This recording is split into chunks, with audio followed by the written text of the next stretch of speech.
जरा इन खाली बर्तनों की तरफ भी अपनी नजर डालिए। आखिर कब तक हम सिर्फ उम्मीदों के सहारे जिंदा रहेंगे?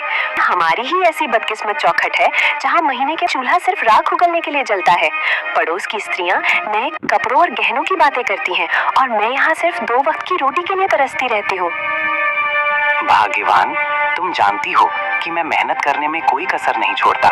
सुबह सूरज निकलने से पहले जंगल जाता हूँ और शाम ढले भारी बोझ उठाकर लौटता हूँ।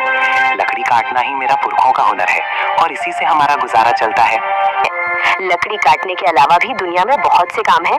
आप किसी जमींदार के यहाँ मजदूर क्यों नहीं बन जाते, या फिर शहर जाकर कोई ढंग की नौकरी क्यों नहीं ढूंढते? लकड़ी काटकर आप सिर्फ अपना कंधा तोड़ रहे हैं, गरीबी नहीं। मैं अब इस भूख को बर्दाश्त नहीं कर सकती।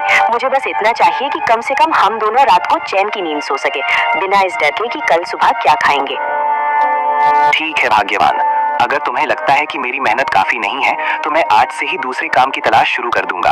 मैं लकड़ियां काटने के साथ साथ गांव के जमींदार से भी बात करूंगा कि क्या उनके पास मेरे लिए कोई और काम है। मैं नहीं चाहता कि तुम्हारी आंखों में कभी भी दुखों के बादल छाएं। मैं वादा करता हूँ कि मैं हार नहीं मानूंगा। बस आज का दिन किसी तरह काट लो। शाम को जब मैं लौटूंगा तो शायद कोई अच्छी खबर लेकर आऊं। अब मुस्कुरा दो, तुम्हारी मुस्कान ही मेरी असली पूंजी है। पत्नी के तानों से आहत होकर माधव अपनी पुरानी कुल्हाड़ी कंधे पर रखकर चंदनपुर के सबसे घने और डरावने जंगल की ओर निकल पड़ा। दोपहर की तपती धूप पेड़ों की घनी छांव को चीरने की कोशिश कर रही थी। माधव एक पुराने बरगद के पेड़ के नीचे बैठ गया।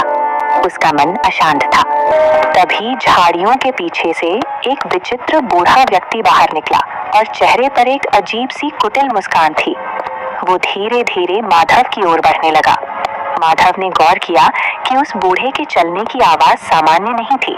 जब उसने नीचे देखा तो उसके होश उड़ गए। उस बूढ़े के पैर इंसानों जैसे नहीं बल्कि बकरियों के खुरों जैसे थे। अरे ओ नौजवान, इतना उदास होकर इस वीराने में क्यों बैठे हो? तुम्हारी आहें तो इस जंगल के पत्तों को भी सुखा रही हैं। क्या बात है? क्या तुम्हारी पत्नी ने तुम्हें घर से निकाल दिया है या फिर ये गरीबी का भूत तुम्हारा पीछा नहीं छोड़ रहा? देखो, मैं इस जंगल का बहुत पुराना निवासी हूँ और मैं लोगों के दुख भांप लेता हूँ। तुम्हारी हालत देखकर मुझे तुम पर दया आ रही है। अगर तुम चाहो तो मैं तुम्हारी सारी दरिद्रता एक पल में दूर कर सकता हूँ। बस तुम्हें मेरी एक छोटी सी शर्त माननी होगी। बोलो, क्या तुम अपनी किस्मत बदलना चाहते हो?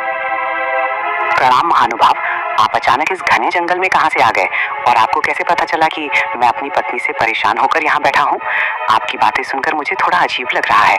और ये आपके पैर, आपको ये साधारण मनुष्य तो नहीं लगते। कहीं आप वही मायावी राक्षस तो नहीं जिसकी कहानियां हमारे बुजुर्ग सुनाया करते थे?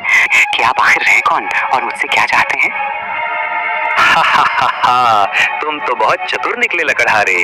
हाँ, तुमने सही पहचाना। मैं इस मायावी साम्राज्य का स्वामी हूँ। पर डरो मत, मैं तुम्हें चोट पहुँचाने नहीं बल्कि तुम्हारी झोली भरने आया हूँ। देखो, मेरे पास सोने की मोहरों से भरी ये 3 थैलियां हैं।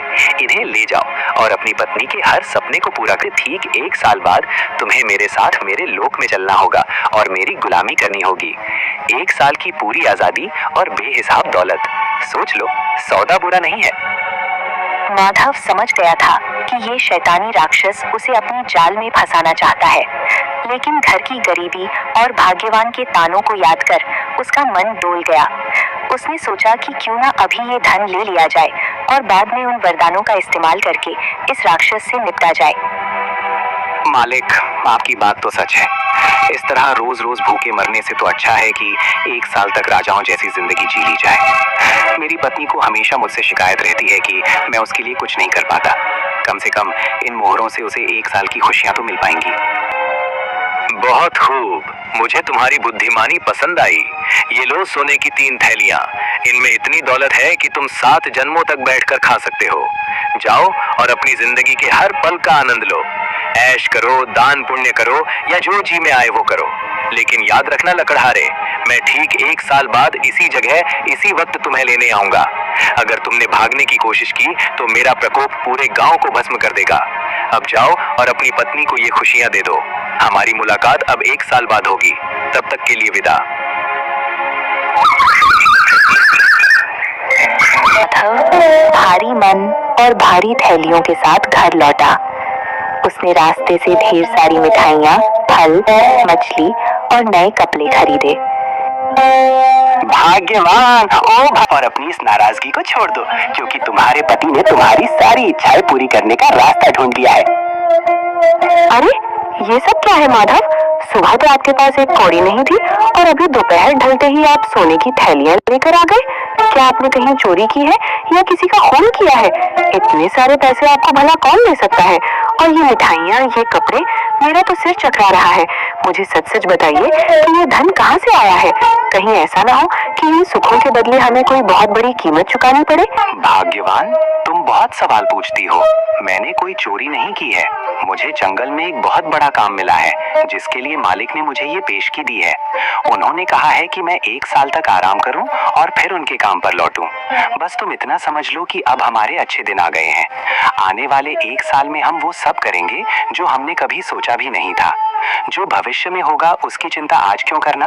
अभी तो बस इस भोजन का आनंद लो और अपनी खुशियां मनाओ। बाकी सब मुझ पर छोड़ दो। भाग्यवान खुश तो थी, पर उसके मन के किसी कोने में एक अनजाना डर बैठ गया था।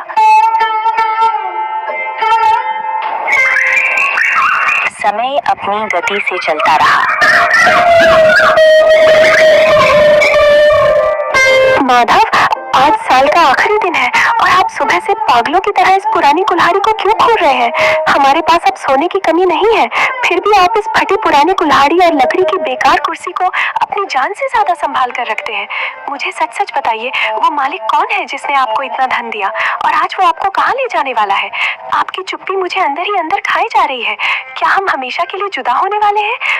बस मुझ पर विश्वास रखो और प्रार्थना करो। रूप में था एक भीमकाय राक्षस, जिसकी लंबी सींगें थीं और आंखों से अंगारे बरस रहे थे।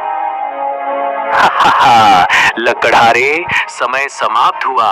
देखो, मैं अपना वादा निभाने आ गया हूँ। तुमने 1 साल तक मेरे धन पर खूब ऐश की, अच्छे पकवान खाए, पर अब भुगतान का समय है। चलो, अपनी ये कुल्हाड़ी उठाओ और मेरे पीछे पीछे मेरे नरक लोक की ओर चलो। वहाँ तुम्हें अनंत काल तक मेरी गुलामी करनी होगी। अब देर मत करो, मेरी भूख बढ़ रही है और मुझे इंसानों को तड़पाने में बड़ा मजा आता है। क्या तुम तैयार हो अपने मालिक के साथ चलने के लिए, या फिर मुझे तुम्हें घसीट कर ले जाना पड़ेगा? अपनी पत्नी से विदा ले लो, क्योंकि अब तुम उसे कभी दोबारा नहीं देख पाओगे। प्रणाम मालिक, आप आ गए। मैं तो आपका ही इंतजार कर रहा था। भला मैं अपने वादे से कैसे मुकर सकता हूँ? मैं चलने के लिए बिल्कुल तैयार हूँ। आखिर आपने मुझे 1 साल तक राजाओं वाली जिंदगी जो दी है। लेकिन मालिक, जाने से पहले मेरी एक छोटी सी विनती है। देखिए, मैंने अपने बच्चों के लिए ये ढेर सारी लकड़ियाँ इकट्ठा की हैं, ताकि मेरे जाने के बाद उन्हें सर्दी न लगे। बस इतनी सी लकड़ियाँ काटनी बाकी रह गई हैं। अगर आप महानता दिखाते हुए अपनी दिव्य शक्ति से इन 2-4 कुंदों को फाड़ दें, तो मैं चैन से आपके साथ चल सकूंगा। आपके लिए तो ये पल भर का काम है। क्या आप अपने सेवक पर इतना सा उपकार करेंगे? तुम इंसान भी कितने भावुक होते हो, जाते जाते भी लकड़ियों की चिंता कर रहे हो। लाओ, इधर दो ये खिलौना जैसी कुल्हाड़ी। देखो मैं इसे कैसे एक ही बार में चकनाचूर करता हूँ। ये लो और ये लो। अरे ये क्या हो रहा है? ये कुल्हाड़ी मेरे हाथों से चिपक क्यों गई है? मैं इसे छोड़ना चाहता हूँ, पर ये मेरे हाथों को जकड़ती जा रही है। और मेरा शरीर अपने आप वार किया जा रहा है। मैं रुकना चाहता हूँ, पर मेरे हाथ रुक नहीं रहे। लकड़हारे, ये क्या जादू किया है तूने? मुझे रोक, मैं कह रहा हूँ, मुझे अभी के अभी रोक, वरना मैं इस पूरी जगह को तबाह कर दूंगा। अरे मालिक, इतनी जल्दी थक गए? आप तो कह रहे थे कि ये आपके लिए बच्चों का खेल है। काटिए मालिक, अभी तो बहुत सारी लकड़ियां बाकी हैं। आप शायद भूल गए, इस कुल्हाड़ी को जो भी पकड़ता है वो मेरी आज्ञा के बिना इसे छोड़ नहीं सकता, और जब तक मैं ना कहूँ वो रुक भी नहीं सकता। अब काटते रहिए लकड़ियां पूरी रात। मुझे तो अब नींद आ रही है, मैं जाकर थोड़ा आराम करता हूँ। जब आप थक कर चूर हो जाए और आपकी हड्डियां जवाब देने लगे, तब मुझे पुकारिएगा। तब तक इस मुफ्त की मजदूरी का आनंद लीजिए, महाबली राक्षस राज। माधव, बेटा माधव, मुझे बचा ले, मैं हार गया। तुम्हारी बुद्धि के आगे मेरी माया फेल हो गई। मेरे हाथ अब फटने वाले हैं, मेरा दम घुट रहा है। कृपया मुझे इस कुल्हाड़ी के चंगुल से आजाद कर दो। मैं कसम खाता हूँ कि मैं तुम्हें अभी नहीं ले जाऊंगा। मैं तुम्हें 1 और साल की मोहलत देता हूँ, और साथ में 3 और सोने की थैलियां भी दूंगा। बस मुझे इस नरक से निकालो। मैं अब एक पल भी ये कुल्हाड़ी नहीं चला सकता। मुझ पर दया करो। अच्छा, तो अब आप रास्ते पर आए। 1 साल की मोहलत और 3 थैलियां? नहीं नहीं मालिक, इतना कम तो मेरी मेहनत का हर्जाना भी नहीं है। अगर आप आजाद होना चाहते हैं तो आपको मुझे 5 थैलियां सोने की मोहरें देनी होंगी और वादा करना होगा कि आप अगले 2 साल तक इधर नजर भी नहीं आएंगे। अगर मंजूर है तो मैं कुल्हाड़ी को रुकने का आदेश दूं। मंजूर है, मुझे सब मंजूर है। 5 क्या तुम 7 थैलियां ले लो, पर मुझे इस जादुई फंदे से छुड़ाओ। मैं अगले 2 साल तक इस गांव की सीमा में भी कदम नहीं रखूंगा। ये लो तुम्हारी सोने की थैलियां।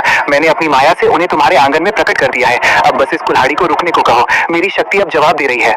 माधव ने कुल्हाड़ी को रुकने का आदेश दिया। कुल्हाड़ी तुरंत राक्षस के हाथ से छूटकर गिर गई। राक्षस बिना पीछे मुड़े वहां से भाग खड़ा हुआ। समय का